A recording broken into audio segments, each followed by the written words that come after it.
One of the most popular cocktails today has to be the old-fashioned. But I ask you, is the old-fashioned actually old-fashioned? Well, I am going to make two 19th century versions of the cocktail to determine just how the original old-fashioned should taste. So thank you to Squarespace for sponsoring this video as we make the real old-fashioned old-fashioned. This time on drinking history.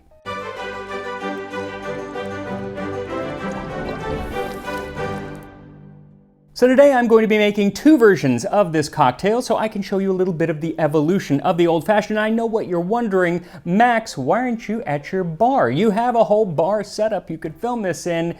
And the answer is, it is absolutely covered in stuff, books and glassware and everything.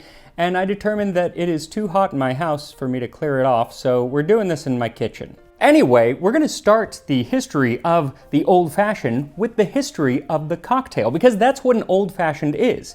It's just short for old-fashioned cocktail. See, cocktail seems to have emerged in the late 18th century, and back then it wasn't the cocktail or a cocktail, it was just cocktail. You had a glass of cocktail. And there are numerous mentions in documents from the late 18th and early 19th century, but in 1806 we get a definition when a reader of the political paper Hudson Balance and Columbian Repository asked what that drink was after it had been mentioned in an article. And the editor, Harry Croswell, responded saying, "Cocktail, then, is a stimulating liquor composed of spirits of any kind, sugar, water, and bitters." Not very specific, but that's really what it was for the first half of the 19th century. The only real variation was what liquor was going to be in it, because you could have gin cocktail, or rum cocktail, brandy cocktail, or whiskey cocktail. And if it was whiskey cocktail, it probably wouldn't be bourbon. Bourbon was around, but it wasn't very popular. The whiskey to have in 19th century America was rye whiskey, so that is what I'm going to be using as I make this first original cocktail. So take a small piece of sugar and set it in a cocktail glass. Now you'll notice that this is not an old-fashioned glass like we think of today, a rocks glass. This is the old-fashioned cocktail glass, which was more like a small wine glass of sorts. And it would actually eventually become the martini glass. Then add a few drops of bitters on the sugar. You want enough that the sugar will fully absorb it. Now the bitters used at the time were called Stoughton's bitters, and they date back to 1690. Unfortunately, they stopped being made in the late 19th century, so we're going to have to go with something else. You could use Bogart's or Angostura bitters or Peychaud's.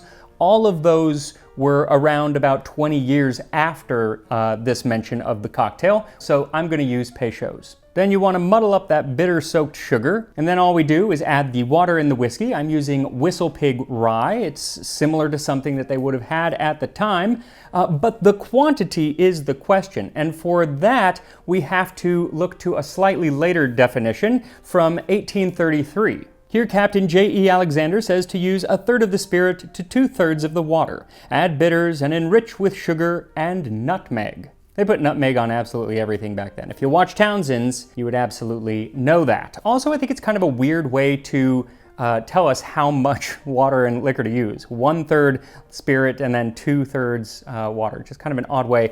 And in his book Imbibe, which is like the Bible of cocktails, David Wondrich said that this is probably about 2 ounces of whiskey or whatever spirit you want to use to 3 ounces of water.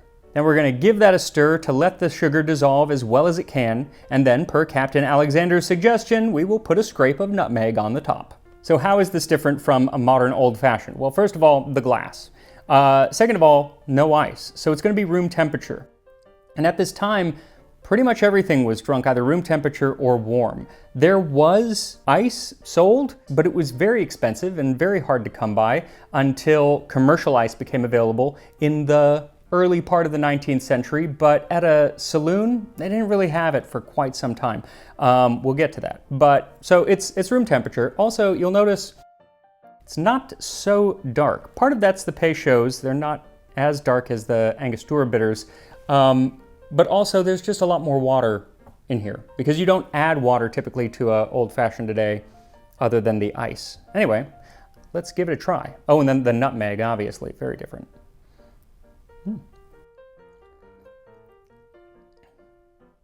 Actually, that's That was really good. We gotta start putting nutmeg on things, guys. It's just enough that it like adds just a different depth of flavor. Also, I like rye whiskey. I do like rye whiskey. It's a little more earthy. I don't know.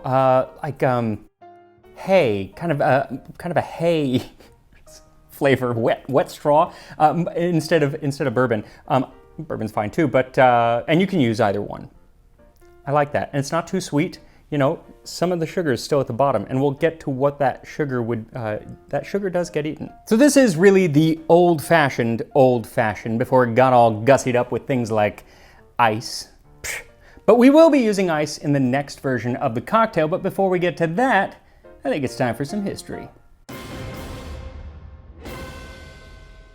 It's the middle of the 19th century and saloons are booming all over America, and bartenders are still making the same drinks that they've been preparing for the last 100 years. Mostly eggnogs, flips, juleps, mulled wines, toddies, cobblers, and punches. These are the kinds of drinks that make up the first bartender's guide, written in 1862 by Jerry Thomas. I mean, when you think of a 19th century saloon, you don't typically think eggnog, but Thomas has a whole section of different eggnogs. He also has a huge section on different punches. Cobblers have a section, juleps have a section. And then he also devotes a rather small section to the cocktail. In his words, the cocktail is a modern invention and is generally used on fishing and other sporting parties, although some patients insist that it is good in the morning as a tonic. That's actually when this would be drunk. This would be drunk in the morning when you woke up, you know, instead of like before dinner or something. So times have changed. Anyway, Thomas's brandy, whiskey, and gin cocktails are not all that different from the one made a half-century before, except that instead of sugar, he uses gum syrup, and instead of water, he uses ice, a relatively new product available in saloons of the time.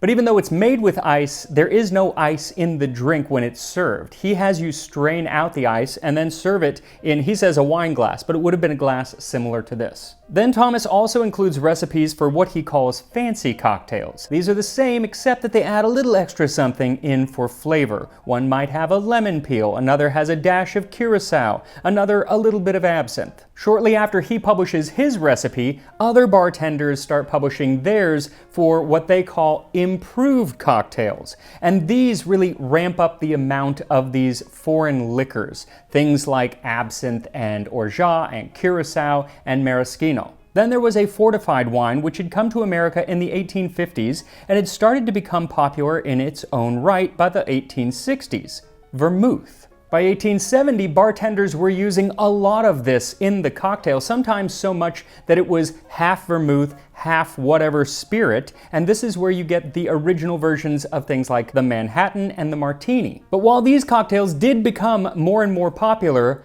there were those who scoffed. Damn kids with their newfangled cocktails, I want something old-fashioned. Now, it's not clear who the first old codger was to order this old-fashioned at a bar. We will never know. A lot of people take credit for it. There are hotels that say that they were the first one to make it, and it's all bunk, because it was definitely around by 1880 when it appeared for the first time in writing that we know of in the Chicago Daily Tribune. And before long, it was becoming the new fashionable way to drink cocktails. In 1886, the playwright and journalist Leander Richardson wrote that the modern cocktail has come to be so complex a beverage that people are beginning to desert it in favor of old-fashioned cocktails.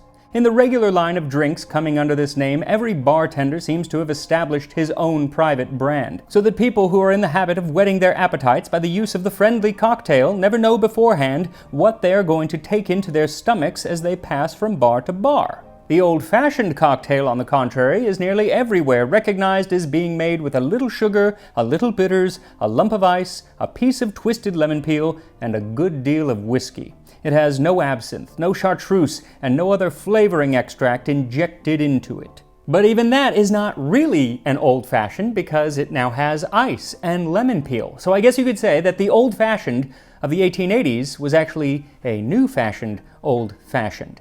And I would like to say that that's the end of it. That is the drink that you would get today when you go into a bar, and it kind of is. But there's about another 100 years of evolution that this cocktail needs to go through first. See, bartenders are, by nature, tinkerers. And so they always wanted to put their own spin on this drink, even though it was supposed to be pretty simple, just the old-fashioned. So already, by the time that we get the first printed recipe for something called an old-fashioned, that would be in the 1888 edition of Bartender's Manual by Theodore Prue, the old-fashioned has already morphed into something else because his recipe has syrup and absinthe. There are many recipes for old-fashions that appear in the next decades that are the simple kind, but there are just as many that have other liquors added in, and more often different types of fruit. It started with lemon, then orange rind, and then whole slices of orange, and then cherries, and by 1917, people are also adding pineapple. According to many, what really did the old-fashioned in, though, was the poor quality of liquor during Prohibition.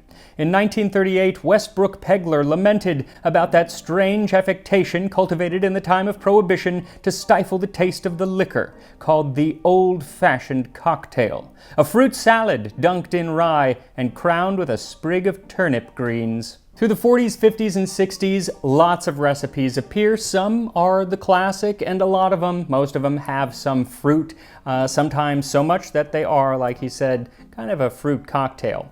And then they just kind of disappear. In the 70s and 80s, vodka and gin came in and became the more popular liquor to drink, and so whiskey drinks, including the old-fashioned, started to be seen as old-fashioned. Of course, now the drink has made a comeback. They're more popular than ever, as is whiskey, including rye. Rye has really made a resurgence in the last 20 years or so. And now I feel like when you do go to a bar and you order an old-fashioned, you're going to get something similar to what they were making at the end of the 19th century, like this recipe from 1895. Dissolve a small lump of sugar with a little water in a whiskey glass. Add 2 dashes Angostura bitters, a small piece ice, a piece lemon peel, 1 jigger whiskey. Mix with a small bar spoon and serve, leaving spoon in the glass. So just like our early 19th century version, this one does start off with a lump of sugar, but it adds a little bit of water to dissolve it in. And I'm not entirely sure why that is. I'm only guessing that once we add ice and make the liquor cold, it's going to be even harder to dissolve that sugar in it. Another difference is that instead of the original cocktail glass, the wine glass kind of thing, this does call for a whiskey glass, but it's not like the kind that you use for whiskey tastings. This type of whiskey glass was essentially a small rocks glass like we use today. Then we add 2 dashes of Angostura bitters and a small piece of ice. But exactly how big is a small piece of ice? Because even in that one decade, in the 1890s, people were arguing about how much ice to add to this drink. One description from 1890 says that a piece of ice as big as a thumbnail is added with a small piece of lemon peel. The drinker then pours his stint of rye whiskey into the glass and works his elbow. By the way, that is how it used to be done. The person ordering the drink would pour their own whiskey in, and I can't imagine any bar today letting you do that.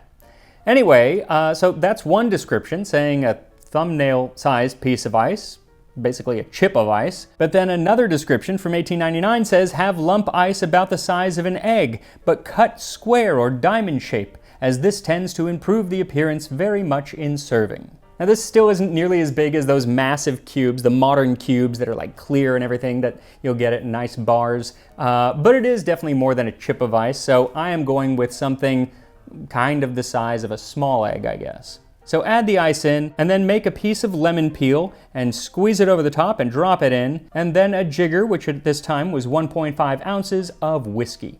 Give it a nice stir, and he says to actually serve it with the spoon. And remember when I said I would tell you what happened to the sugar at the bottom? This is what happens. They would leave a spoon either in the glass or next to it, and they would be special old-fashioned spoons. They were called old-fashioned spoons. You could buy them.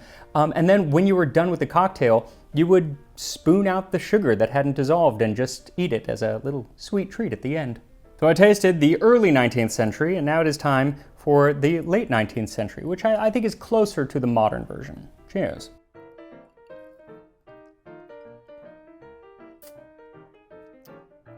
It's good. It's a lot stronger than this one.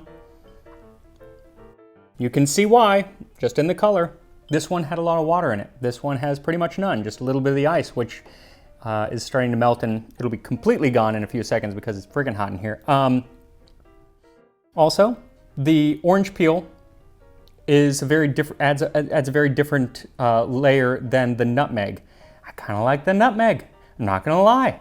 I think that's an exciting flavor to add to whiskey, and it just kind of, I don't know, it complements. They're both kind of warm flavors going together. I also feel like this is not as sweet. I feel like maybe the sugar didn't dissolve as well, except, I don't know. I'm not seeing, oh, yep, nope, there's plenty of sugar there at the bottom. So yeah, that's what people would use this spoon. I mean, I won't finish it right now in front of you. Okay, well that's not really working.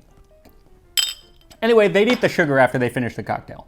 Now there are other versions of the Old Fashioned, because there was the whiskey Old Fashioned, but also then the gin Old Fashioned, and the rum Old Fashioned, and the brandy Old Fashioned. In fact, today, I think even now, if you go to Wisconsin and you order an Old Fashioned, you'll often get brandy instead of whiskey. But I think if you went into a bar pretty much anywhere else and you ordered either a brandy or a gin Old Fashioned, they would look at you like it was your first time ordering at a bar. Anyway, these are two very delicious, very simple recipes. And so they're both worth making, just to kind of see the difference and see how a cocktail evolved over about 100 years. And I will make sure to put the recipes, as always, up on my website, tastinghistory.com, a website that I built with today's sponsor, Squarespace. Squarespace is the easiest all-in-one platform to build a website, and you don't need to be a web designer to use it. I'm not a web designer. I don't know anything about design in general. And yet I was able to build a website. It's so easy. They start you off with professionally designed templates, but then you get to use their intuitive tools like drag and drop editing to customize the website to really make it yours. They also have a wonderful suite of business tools, whether you offer products or services. You can do scheduling and sales and inventory and shipping, all of it. So if you're thinking of building a website, head to squarespace.com for a free trial, and when you are ready to launch your website, head to squarespace.com/tastinghistory and you will get 10% off of your first purchase of a website or domain. And I will see you next time on Drinking History.